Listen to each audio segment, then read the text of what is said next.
Asan ka po? I'm here at the airport. With a little bit of...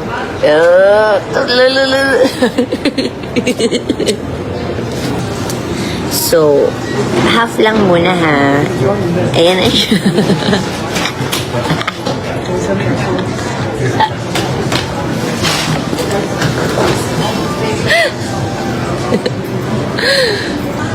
Hello ka.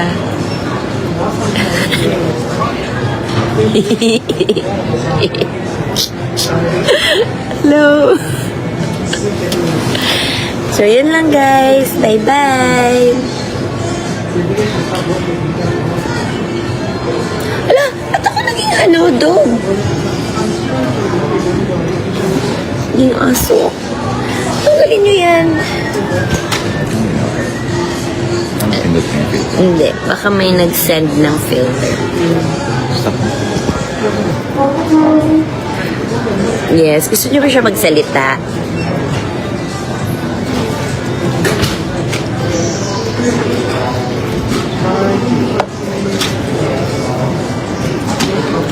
I think a lot of people are sleeping na and para makapagpahinga na rin sila. Watching from London, UK. Hello, hello!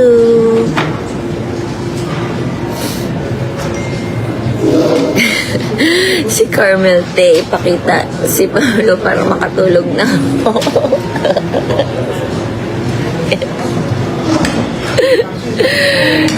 Shout out in Washington, USA. Thank you so much lahat ng mga nanood ng live ngayon at 3 a.m. Philippine time and 12 noon here in San Francisco. So if you're in LA or if you're in Anaheim or just around LA, see you guys tomorrow. You can get your tickets at mytfc.com. And kung nasa Edmonton naman po kayo on May 1, see you also there, or in Toronto on May 3. See you also there. Kaya nagkita-kita tayo and let's enjoy the night and have fun together. Watching from the Philippines. Hello, everyone. Watching from Norway. Oh, I love Norway. Masummer na ba sa Norway now?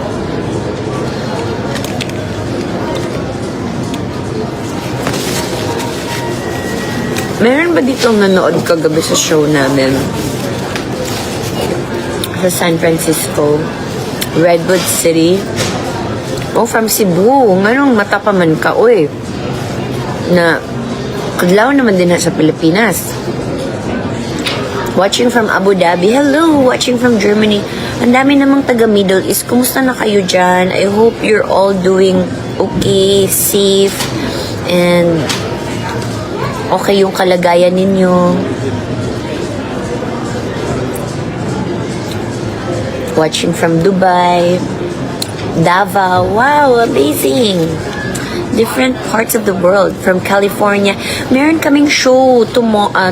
It's gonna be tomorrow sa Anaheim, California. So, sana pumunta kayo, Fredo. Oy, si Fredo pala to. Driver ko. Char. You can log on sa mytfc.com para humabol pa kayo for more tickets and for more watching the show. Love Kim Pao. Alam mo, pag mag 5K viewers tayo, meron akong ipapakita sa inyo talaga. That is amazing. Pero syempre, it's 3 a.m. in the Philippines. So, tulog lahat ng mga nasa Pilipinas. So, I love this. Where's Pao? Somewhere. Yes, see you on May 1 here in Edmonton. Yes, Rose Lee, see you there. Invite pa your friends and fellows to watch the show. Amazing yung show last night. Parang it's a different feeling talaga. Hindi lang kantahan, sayawan. It's also, getting to know yung mga pumunta, yung mga bumiyahe, makipag-chika-chika and play games. Amazing.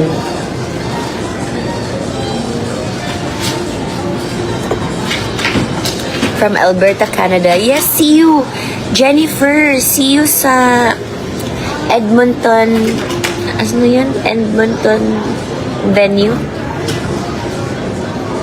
Love Kim Pao Tour. I think it's there na. Ay, hello kay ating naka-headset. Love Kim Pao Tour, and you can get your tickets sa mytfc.com. May show kami tomorrow. It's gonna be 5:30 p.m. Mas maaga siya kasi may work daw sila the next day.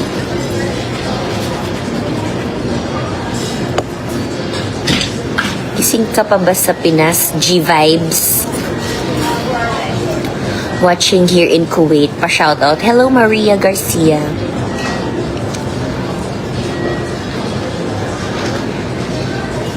Nanuwa ka ni hapit sa Houston. Hapitan na lang ko sa, ugma, sa LA. Kay naami ugma. Bye-bye, everyone! Bye-bye! Talaga namang next level na ang kilig at pagpapasaya ng Kim Pao dahil papunta na sina Kim Chiu at Paolo Avellino sa next leg ng kanilang much-awaited tour. Sa kabila ng sunod-sunod na schedules at biyahe, game na game pa rin ang dalawa sa pagbibigay saya sa kanilang fans na walang sawang sumusuporta sa kanila saan man sila magpunta. Habang nasa airport, nag-leave si Kim Chiu at agad na kinilig at natuwa ang kanilang supporters nang makita ang candid moments ng dalawa bago ang kanilang flight. Makikita sa video na medyo pagod si Paolo Avellino, marahil dahil sa hectic schedule, performances, at travel preparations. Tahimik man at halatang nangangailangan ng pahinga, nananatili pa rin ang kanyang charm na ikinakilig ng maraming fans online. Ngunit sa kabila ng pagod, kitang-kita na kapag fans na ang pinag-uusapan ay parang biglang nawawala ang lahat ng stress at antok ng dalawa. Ibang klaseng dedication talaga ang ipinapakita ng Kim Pao sa kanilang supporters. Sa simpleng pagharap sa camera at pagbibigay ng updates, ramdam na ramdam ng fans ang kanilang appreciation at pagmamahal. Samantala, si Kim naman ay full energy pa rin habang naka-live. Todo ngiti, makulit, at very cheerful habang kinakausap ang viewers. Natural na natural kay Kim Chiu ang pagiging masayahin kaya naman marami ang humahanga sa kanyang positive aura. Kahit nasa biyahe at pagod din tiyak, nagagawa pa rin niyang magpasaya ng mga tao sa simpleng presence lamang niya. Ito rin marahil ang isa sa mga dahilan kung bakit sobrang minamahal ng publiko ang Kim Pao tandem. Bukod sa undeniable chemistry nila, pareho silang marunong magpahalaga sa mga taong sumusuporta sa kanila.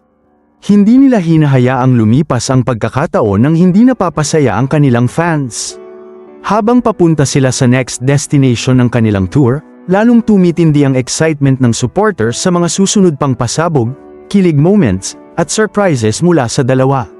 Maraming salamat.